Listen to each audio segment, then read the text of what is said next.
이제 다 같이 묵상 기도하시므로 7월 둘째 주도 주일에 드리도록 하겠습니다.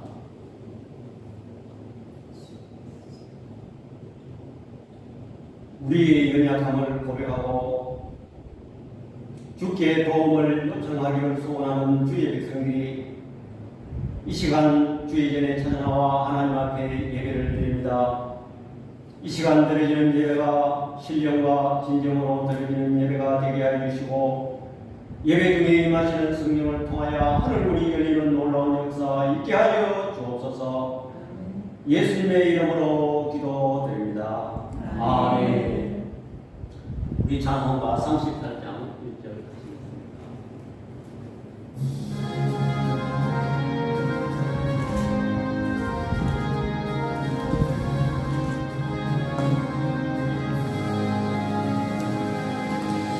예수 우리 왕이여 이곳에 오셔서 우리가 함께 드리는 영광을 받으소서. 우리는 주님의 백성 주님은 우리 왕이라 왕이신 예수님 오셔서 자정하사 다스리소서.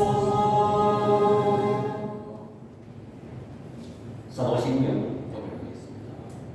전능하사 천지를 만드신 하나님 아버지를 내가 믿사오며 그 외아들 우리 주 예수 그리스도를 믿사오니 이는 성령으로 잉태하사 동행되어 마리아에게 나시고 원비로 빌라도에게 고난을 받으사 십자가에 못 박혀 죽으시고 장사한 지 사흘 만에 죽은 자 가운데서 다시 살아나시며 하늘에 오르사 전능하신 하나님 우편에 앉아 계시다 저리로서 사람자와 죽은 자를 심판하러 오시리라.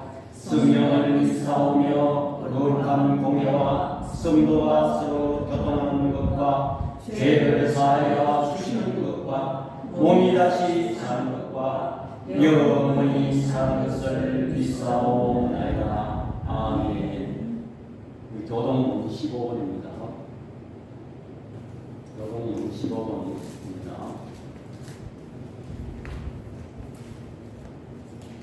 여호와는 나의 빛이요 나의 구원이시니 내가 누구를 두려워하리요. 여호와는 내 생명의 능력이시니 내가 누구를 무서워하리요.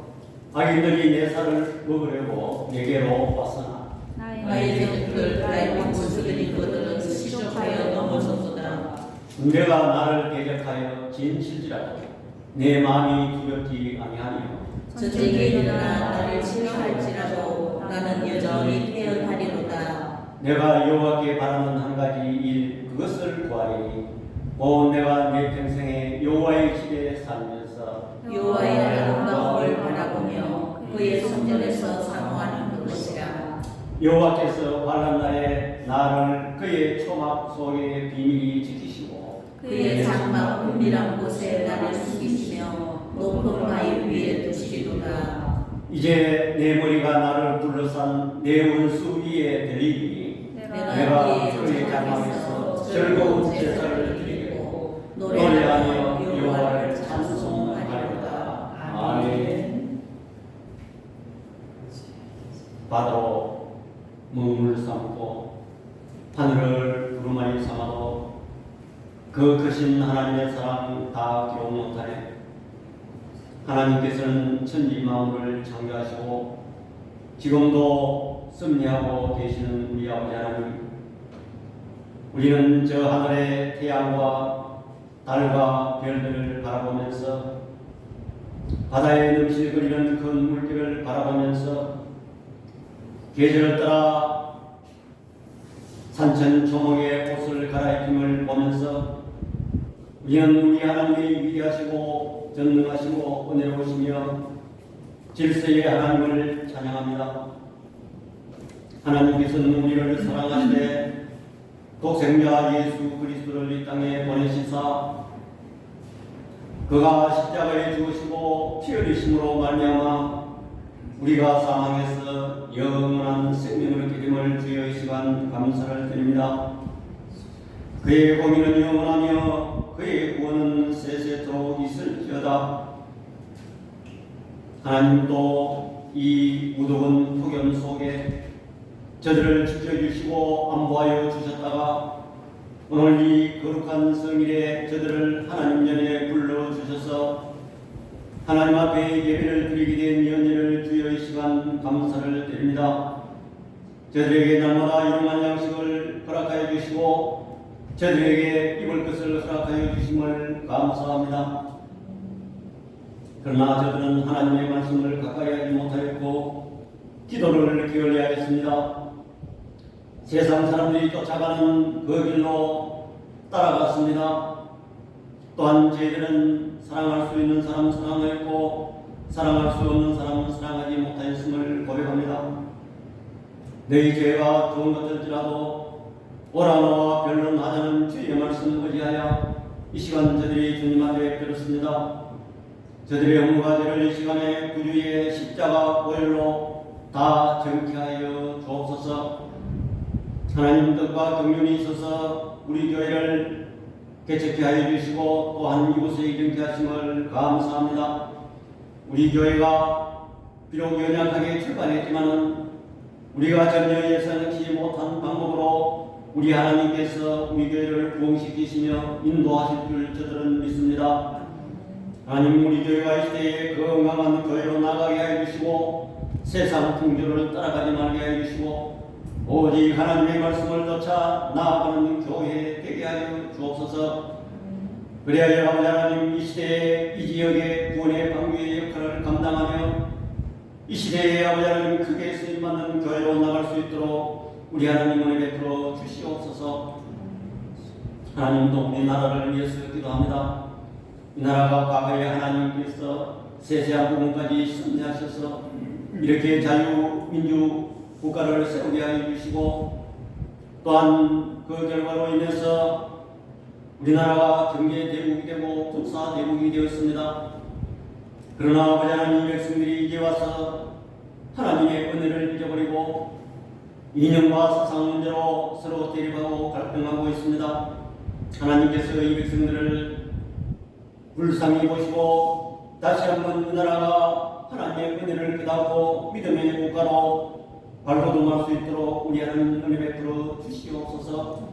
이 사사시대와 같이 자기 소견대로 살아가는 이 혼란한 시대에 우리 민족을 우리 하나님께서 붙들어 주시고 세계 만방을 향하여 아버지 하나님 제사장 국가가 될 수 있도록 우리 하나님 은혜 베풀어 주시옵소서.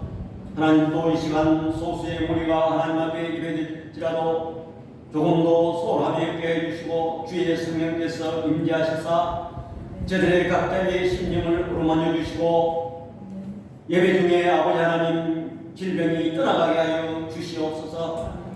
또한 예배 중에 아버지 하나님 문제들이 해결되게 하여 주옵소서. 예배 중에 아버지 하나님 우리의 기도의 응답이 되게 하여 주시옵소서. 이 예배의 시종을 성령께 부탁하고 우리를 구원해 주신 예수 그리스도의 이름으로 기도드립니다. 아멘. 성경 말씀을 공독하겠습니다. 구약성경 사사기 3장 12절에서 25절 말씀입니다. 이스라엘 자손이 또 여호와의 목전에 악을 행하니라. 이스라엘 자손이 여호와의 목전에 악을 행함으로 여호와께서 모압 왕 에글론을 강성하게 하사 그들을 해적하게 하시매 에글론이 암몬과 아말렉 자손들을 모아 가지고 와서 이스라엘을 쳐서 종려나무 성읍을 점령한지라. 이에 이스라엘 자손이 모압 왕 에글론을 18해 동안 섬기니라.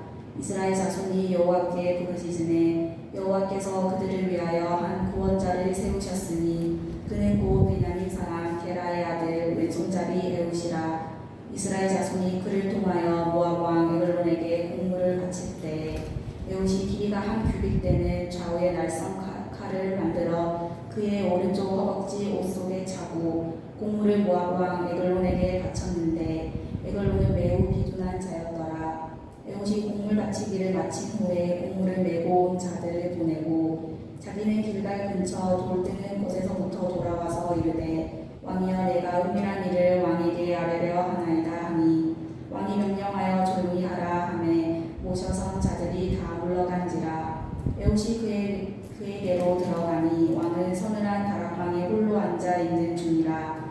에훗이 이르되 내가 하나님의 명령을 받들어 왕에게 아랠 일이 있나이다 하매 왕이 그의 좌석에서 일어나니 에훗이 왼손을 뻗쳐 그의 오른손 허벅지 위에서 칼을 빼어 왕의 몸을 찌르매 칼자루도 나를 따라 들어가서 그 끝이 등 뒤까지 나갔고 그가 칼을 그의 몸에서 빼내지 아니하였으므로 기름이 칼날에 엉켰더라. 에훗이 현관에 나와서 다락문들을 뒤에서 닫아 잠그니라. 에훗이 나간 후에 왕의 신하들이 들어와서 다락문들이 잠겼음을 보고 이르되 왕이 분명히 서늘한 방에서 그의 발을 가리신다 하고 그들이 오래 기다려도 왕이 다락문들을 열지 아니하는지라. 열쇠를 가지고 열어본즉 그들의 군주가 이미 땅에 엎드려져 죽었더라. 아멘. 이 시간 봉헌시간 설교를 계속 이어져야 되는데 또 전리 설교가 있다 보니까 그걸 하고 그러니까 또 다시 하던 설교를 계속 이어져야 하니까 또 뭔가 생소하고 그래야 됩니다. 그런데 오늘 이 본문을 가지고 이 에후사사에 대해서 말씀을 전하고자 합니다.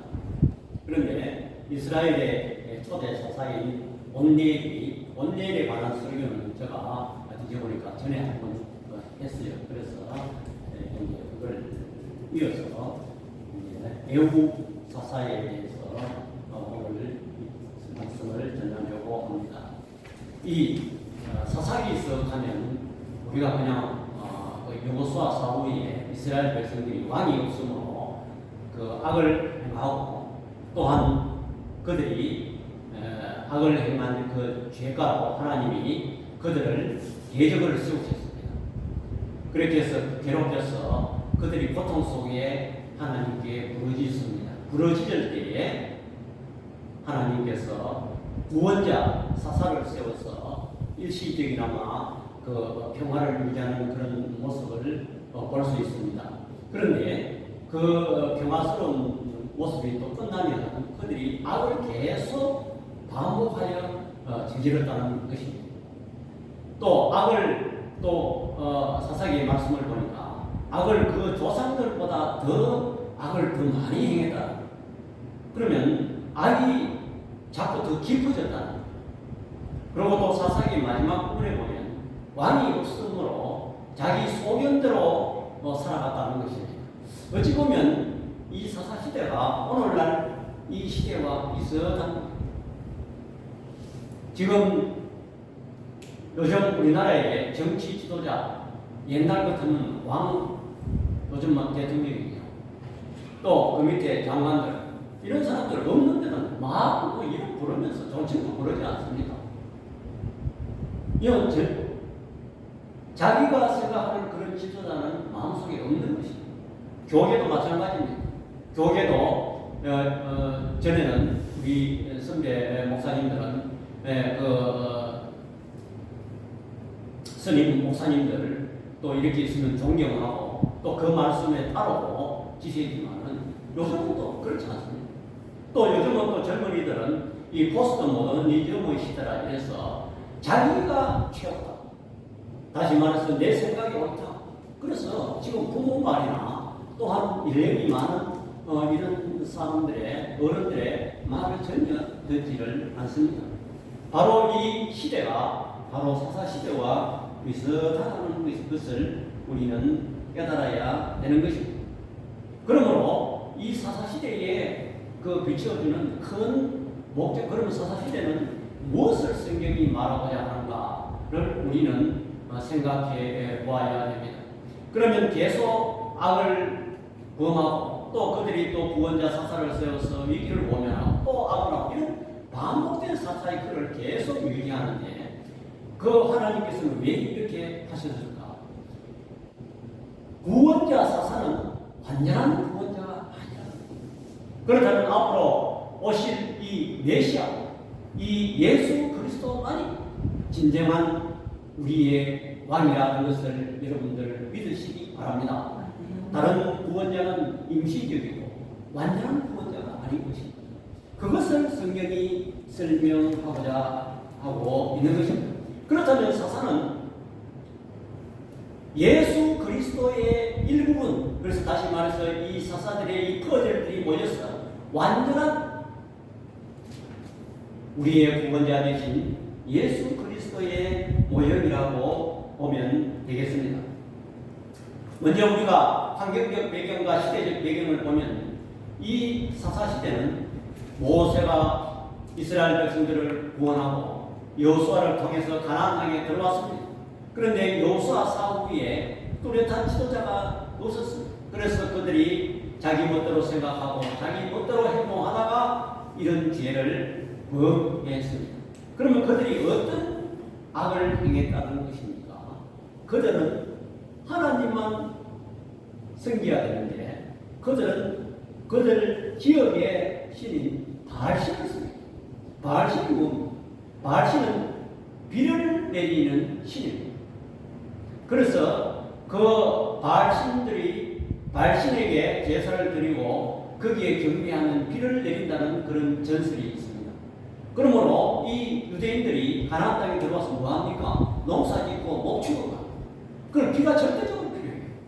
그래서 그 사람들은 이 바알신, 그게 마음에 듭니다. 하나님보다 이 바알신이 마음에 듭니다. 또 그들은 또 아세라신을 섬겼어요. 아세라신은 뭐냐면 풍요의 신입니다. 그래서 다산, 그래서 가축은 많이 낳고 자녀도 많이 낳고 또 열매도 많이 맺고 이러한 풍요의 신인 것입니다. 그래서 그 사람들 딱 보기에 딱 맞는 거예요.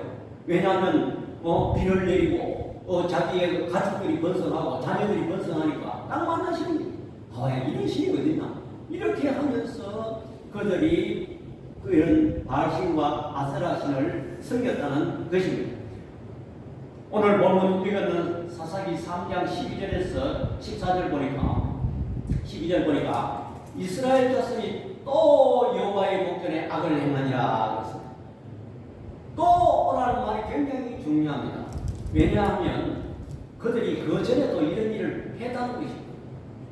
그래서 이 온니엘의 사사가 있기 전에도 이들이 또 악을 행했다는 그런 말인 것입니다. 이스라엘 자손이 여호와의 목전에 악을 행함으로 여호와께서 모압 왕 에글론을 강속케 하사, 여러분 우리가 신앙생활하는 데 있어서 나를 괴롭히고 나를 짓누르고 이러한 세력들이 있습니다. 그거 엄밀히 보면 하나님이 하신 것입니다. 왜냐하면 나를 괴롭히고 예수 잘 믿는 나를 괴롭히고 이렇게 하는 것은 그 적들을 강하게 하고, 오늘 여기 보니까 이스라엘 백성들을 괴롭히는 모압 왕 에글론을 강속케 했다는 것입니다. 그래서 우리 하나님은 우리도 강성케 하지만은 적들도 강성케 하는 경우가 있다. 왜냐하면 우리를 훈련시키고 교육시키기 위해서 그렇게 한다는 것입니다. 그들을 대적하게 하심에 그렇습니다. 그리고 13절에 보니까 에글론이, 모압 에글론이 암몬과 아몰렉 자손을 모아가지고 와서 이스라엘 쳐서 종려나무 성읍을 점령하니라 그랬습니다. 종려나무 성읍이라는 것은 그 여리고 성을 이야기하는 것입니다. 이스라엘 백성들이 가나안 땅에 들어와서 제일 먼저 점령한 것이 이 여리고 성입니다. 이 여리고 성을 점령하면은 거기에 가나안 땅은 거의 다 점령한 것 비슷합니다.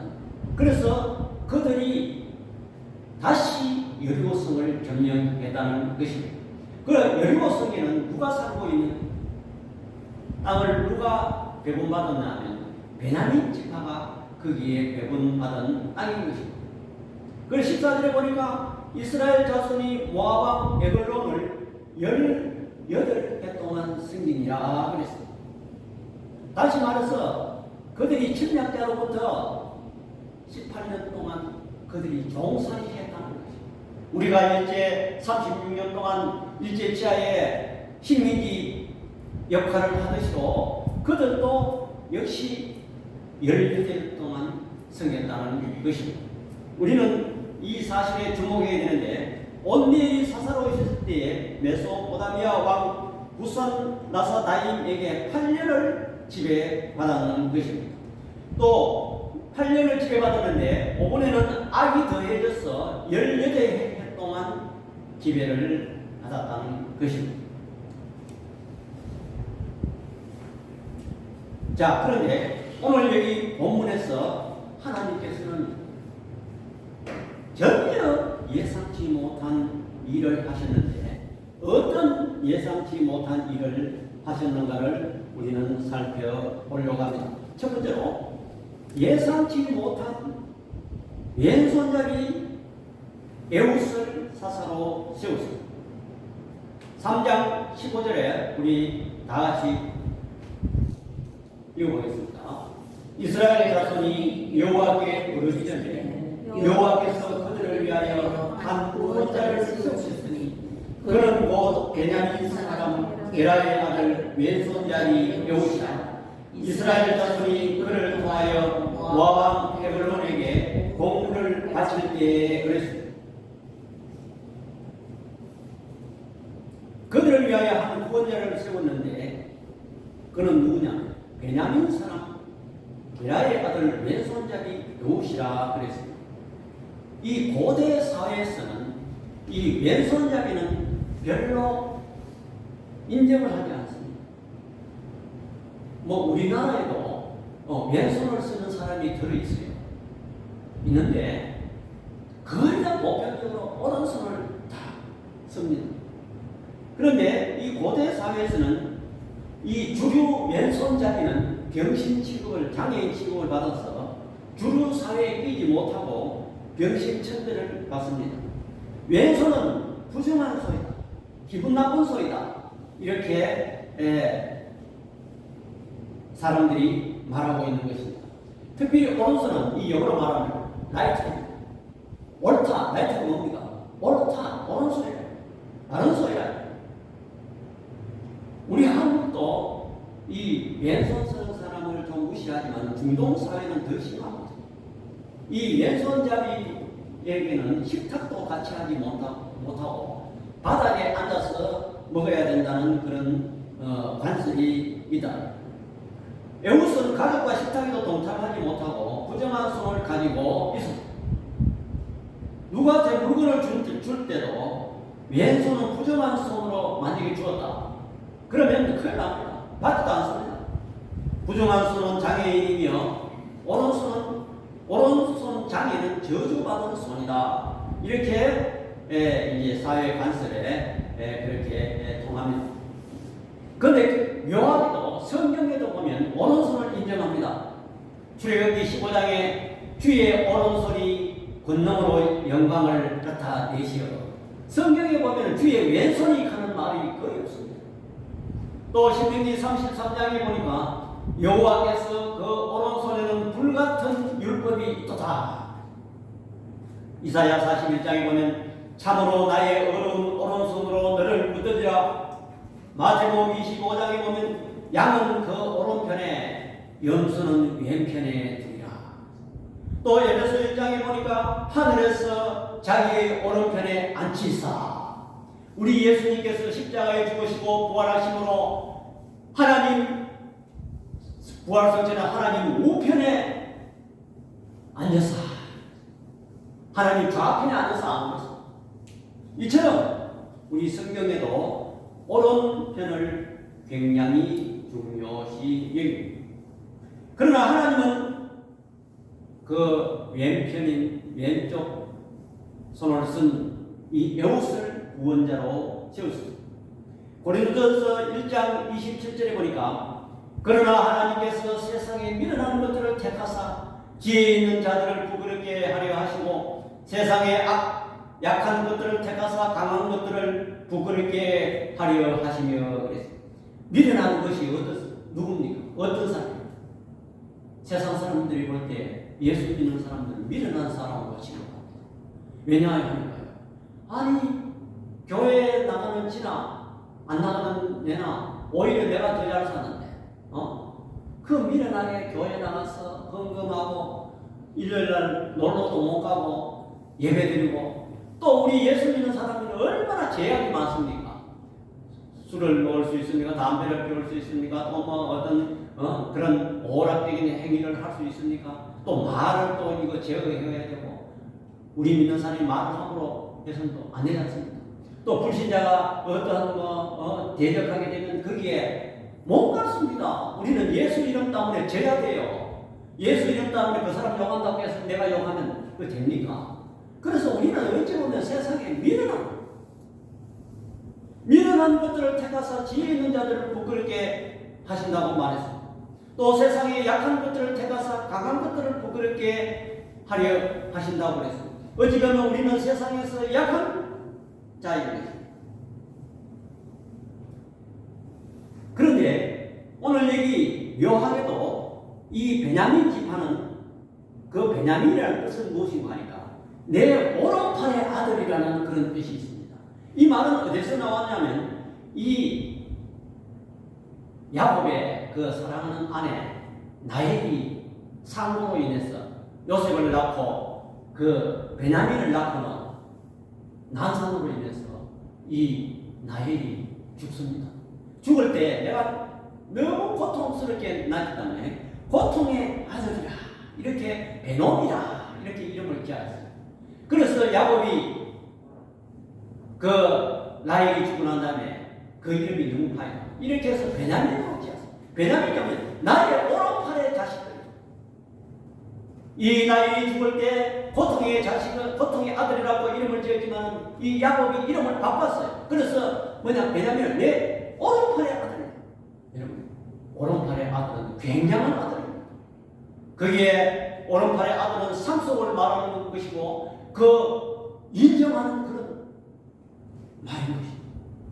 그런데 묘하게도 에웃은 베냐민 지파의 오른팔의 아들 중에서 왼손잡이다.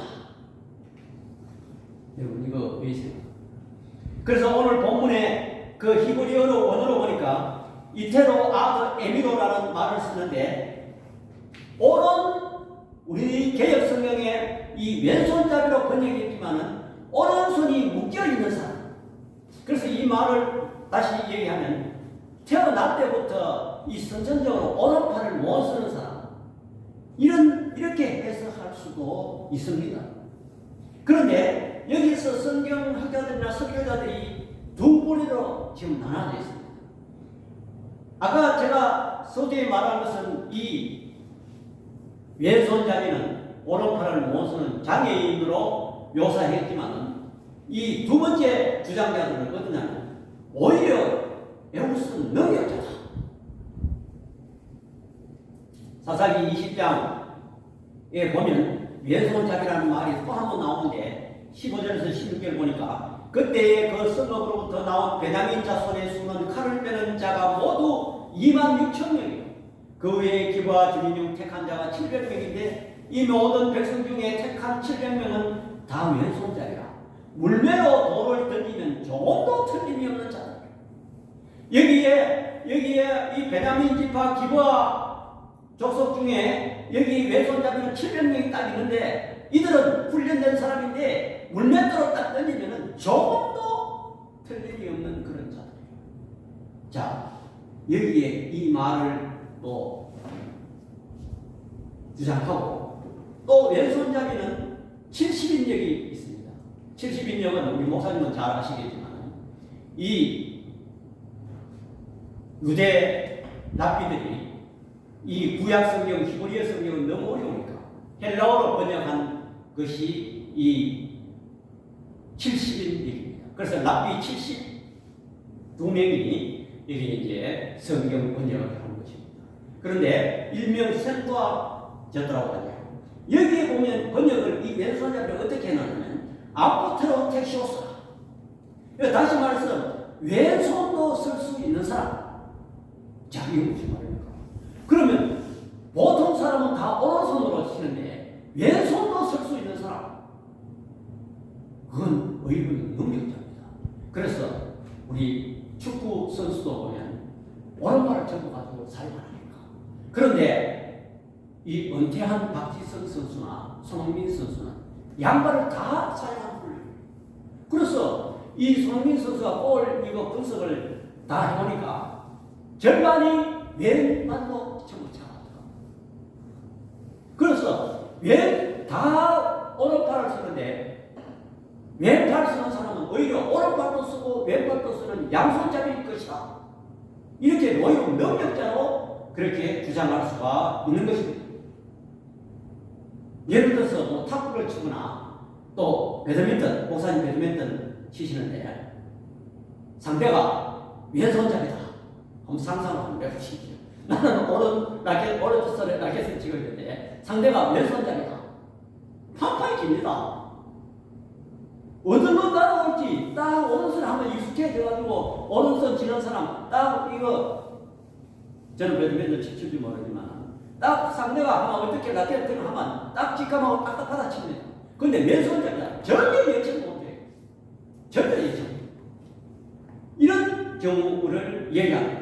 그래서 다시 말하면 이 애우시 왼손도 쓸 수 있는 그런 능력자다.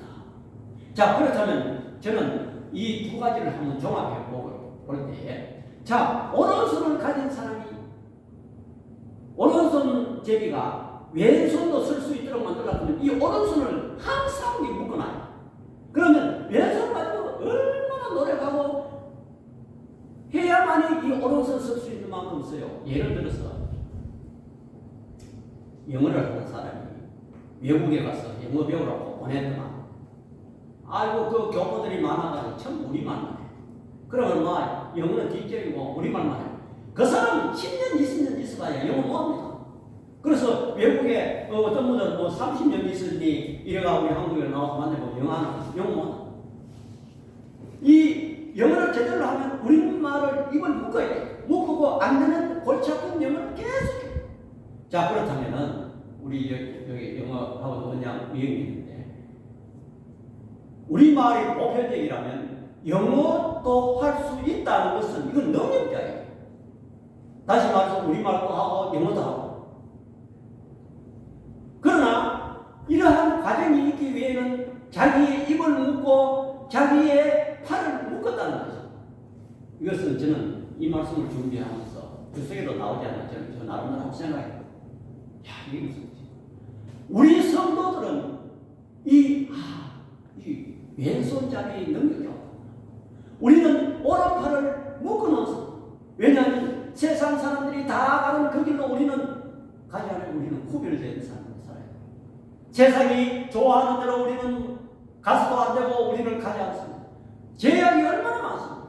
그래서 우리는 오른팔에 묶인 사람, 묶여 있다는 것은 얼마나 그 고통스럽고 또 다른 사람 보기에 병신 소리 듣고 이런 직업을 맞습니다. 왜냐하면 왼팔이 익숙하기 위해서. 자, 그렇다면 오늘 여기 이 에우스를 볼 때 저는 이 본문을 가지고 어찌됐든 앞에 것을 취하든 뒤에 것을 취하든 간에 그가 고통 속에서 그가 오른팔을 쓸 수 있지만 오른팔을 묶어놨을 때 다른 사람들이 볼 때 얼마나 병신 취급받고 그렇게 했을까. 저는 그렇게도 생각해 봅니다. 어찌됐든 이 에우는 고통 속에서 살았기 때문에 그는 왼손잡이로 그는 훈련받은 사람이든 다시 말해서 이 말을 요약하면 선천적인 그런 왼손잡이든 후천적인 왼손잡이든 간에 그는 병신 취급받고 고통스러운 생활을 했다는 것을 우리는 알 수 있는 것입니다. 그런데 오늘 여기 하나님께서는 이런 병신 같은 어찌됐든 선천적이든 후천적이든 이런 병신 같은 사람을 하나님께서는 전혀 예상치 못하게 그들을 그 에웃을 사사로 선출했다는 것입니다. 자, 두 번째로 이 사사를 선출했는데 그가 칼을 예상치 못한 오른쪽 허벅지에 숨겼다고 성경이 말하고 있는 것입니다. 사사기 3장 16절에 보니까 에웃이 길이가 한 규빗 되는 좌우에 날선 칼을 만들어 그의 오른쪽 허벅지 옷 속에 차고 이 항규빗이라는 것은 이 여기 팔꿈치 한 이 정도보다 더 깁니다. 다시 말해서 요즘 이제 구두 그 신을 때 그 구두 그 난막이 있지 않습니까? 그 정도 길이가 되는 그런 수치. 그 양쪽에 날쌘 칼을 만들어 그의 오른쪽 허벅지 옷에 차고 있습니다. 자, 그렇다면 이 항규빗 때는 이 오른쪽 허벅지에 찼다. 보통 일반 장수들은 왜 합니까? 이 오른손을 쓰기 때문에 칼을 왼쪽에서 뽑아야 되기 때문에 왼쪽에 거기에 칼을 쳐. 그런데 이 왼손잡이니까 왼쪽에서 칼을 여기에 칼을 차고 긴 칼을 여기서 이렇게 끝나면 얼마나 불편해요. 그래서 오른쪽 허벅지에 그가 찼다는 거죠. 전혀 예상치 못한 보편적이지 않은 그런 일을 하나님께서는 시켰습니다. 그런데 우리가 이 에우스에 대해서 공물을 바치러 그 왕 앞에 갔다는데 그 에우스에 대해서 우리가 살펴볼 것은 뭐냐면 이 에우스는 굉장히 실력자이다. 그래서 대표성을 가지고 공물을 바치러 가고 그런 사람이다. 우리는 그렇게 생각해 볼 수도 있다는 것입니다. 전혀 예상치 못한. 예를 들어서 대통령이 어떤 기념식에 전에 우리가 박정희 대통령 시대에 유경수 여사가 그 총탄에 8.15 기념사에 하다가 그 총탄으로 쓰러졌습니다. 그런 걸 볼 때 보통 경호원들이 딱 앞에서 보는 이 왼손 이걸 의식을 덜 합니다.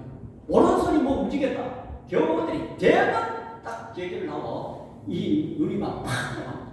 그래서 오른쪽에서 무슨 다 보통 이 총 쏘는 사람들은 다 오른쪽에 하지 않습니까? 그래서 딱 굉장히 이 오른손은 굉장히 민감한 것입니다. 그래서 여기서 에우가 이 칼을 숨겨서 공물을 바치러 들어갔을 때 아마 심사대를 거쳤을 거예요. 심사대를 거쳤는데 그 들어갈 때에 검사를 다 안 하겠어요.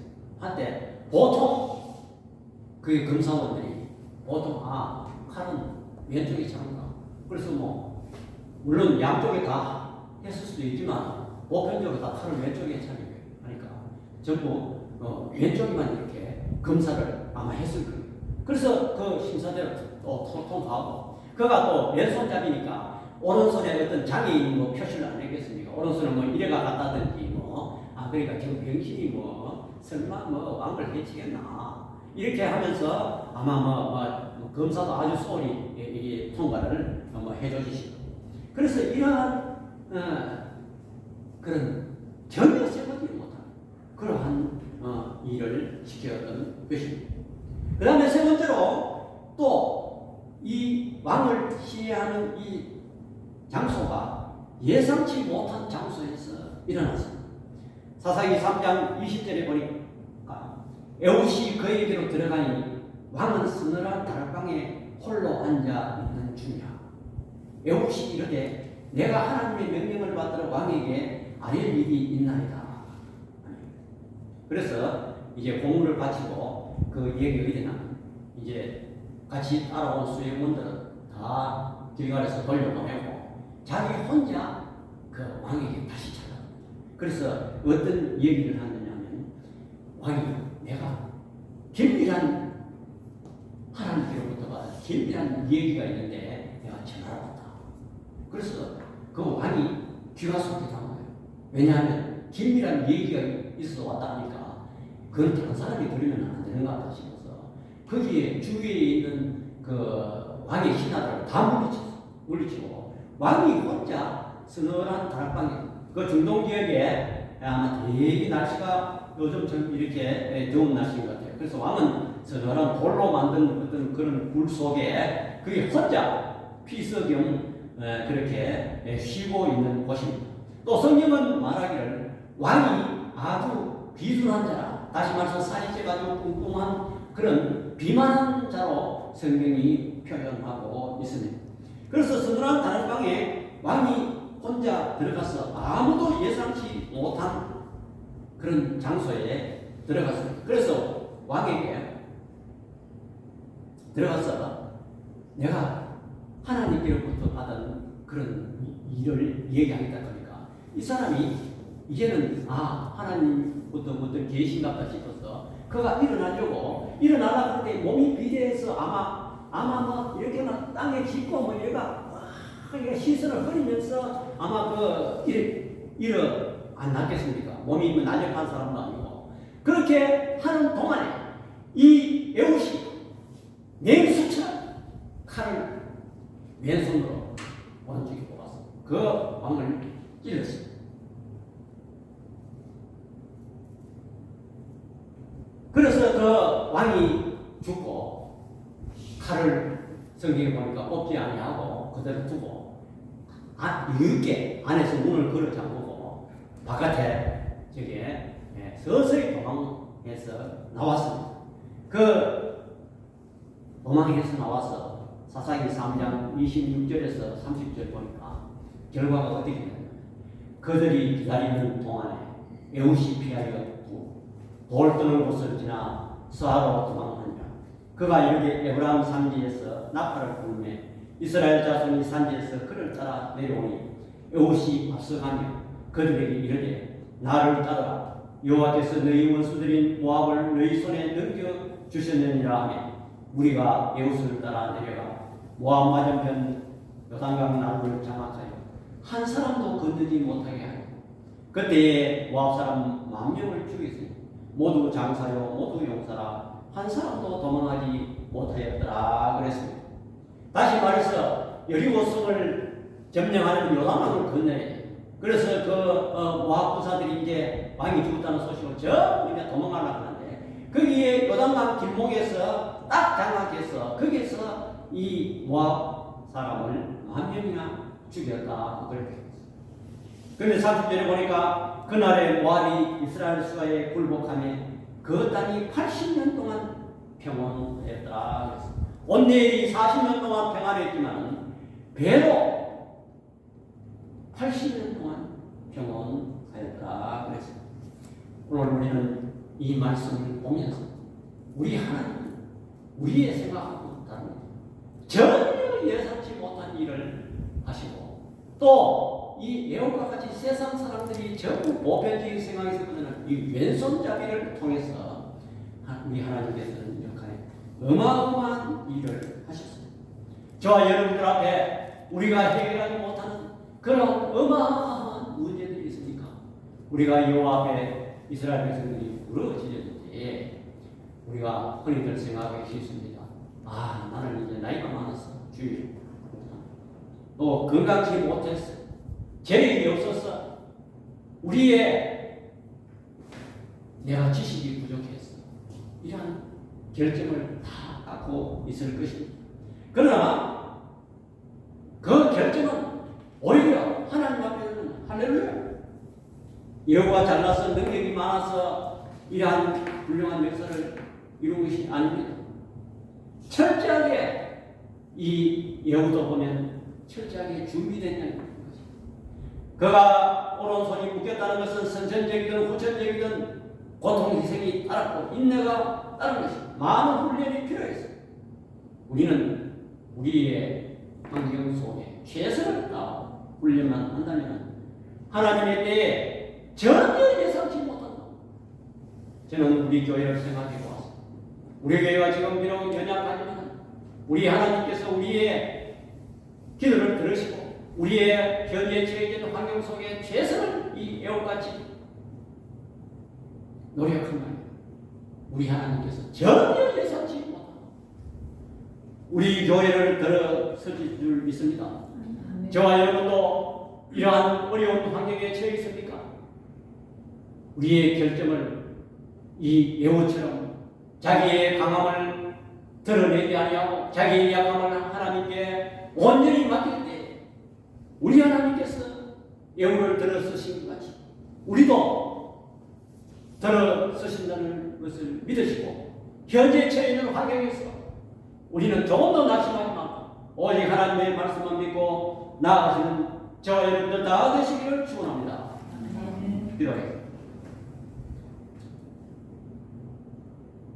사랑의 아버지 하나님, 은혜와 사랑을 이 시간 감사를 드립니다.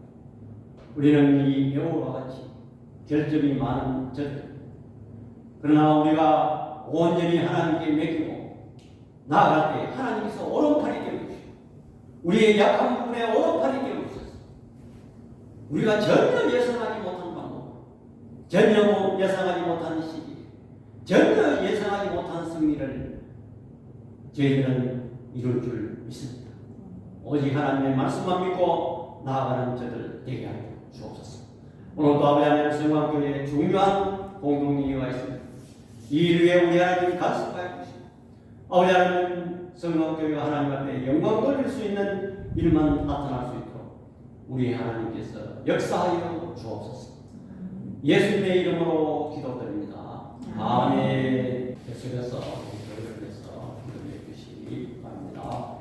이제는 우리 주 예수 그리스도의 은혜와 하나님의 영원하신 사랑하심과 성령님의 감화 교통 충만하심의 역사가 오늘 우리에게 핸디캡이 있어도 성령의 그 하나님의 말씀을 가지고 악한 마귀 사탄을 대적하여 승리하며 살아가기를 소원하는 우리 성도들 머리 위에 가정과 교회 위에 이제로부터 영원토록 함께 있을지어다. 아멘.